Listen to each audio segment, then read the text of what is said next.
हरे कृष्णा, दंडवत प्रणाम। आज हम भगवत गीता के चैप्टर नंबर 1 से श्लोक नंबर 21 और 22 लेते हैं। 21 श्लोक। अर्जुन उवाच सेनयोरुभयोर्मध्ये रथं स्थाप्य मेच्युत यावदेता निरीक्षेऽहं युद्धकामनावस्थितान्। श्लोक नंबर 22।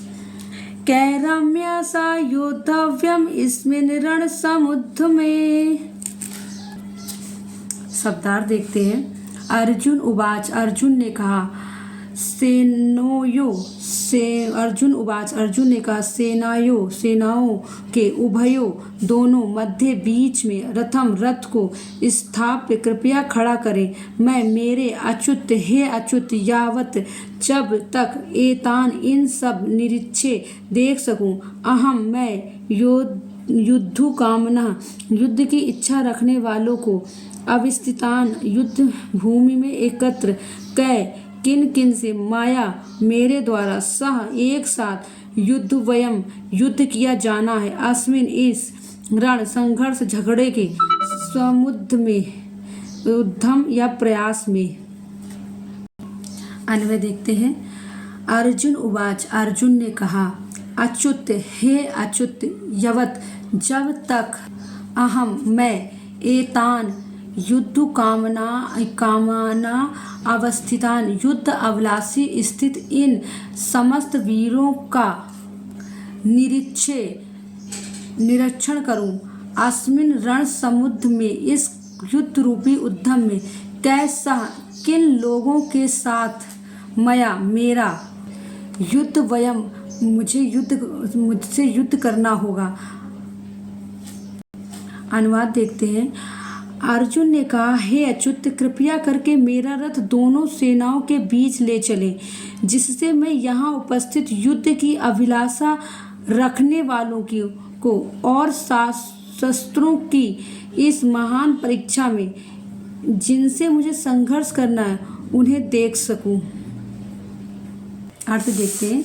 जब अर्जुन कह रहे हैं हे अच्युत अर्थात जो भक्त वत्सल और परम ऐश्वर्य के गुणों में स्वभाव से ही सिद्ध है और जो इन गुणों से कभी च्युत नहीं होते, इन गुणों से नियंत्रित होने के कारण आप निर्भय होकर मेरे रथ को मेरे वाक्य के अनुसार स्थापित कीजिए क्योंकि मैं आपका भक्त हूँ।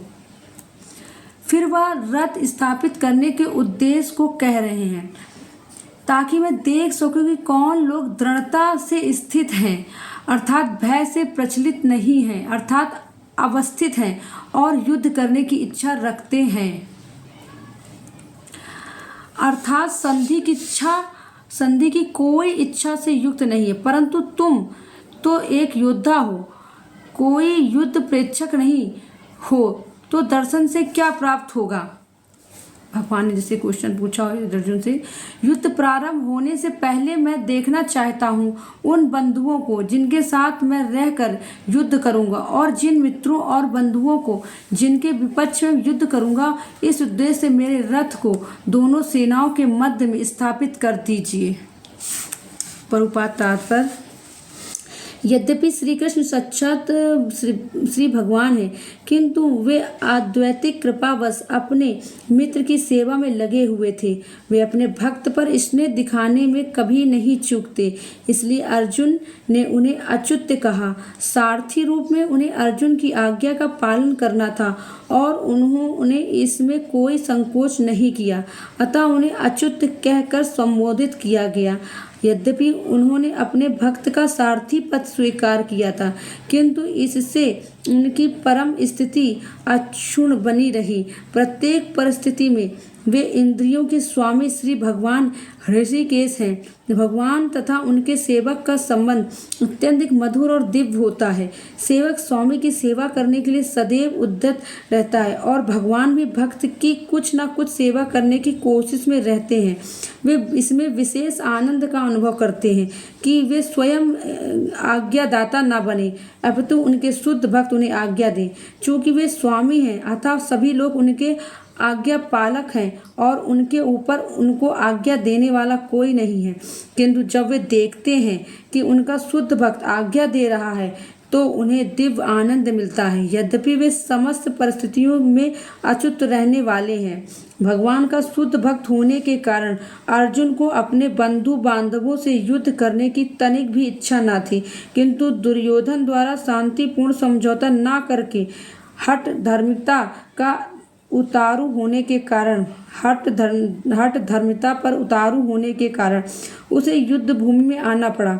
अतः वह यह जानने के लिए अत्यंत उत्सुक था कि युद्ध भूमि में कौन कौन से अग्रणी व्यक्ति उपस्थित हैं।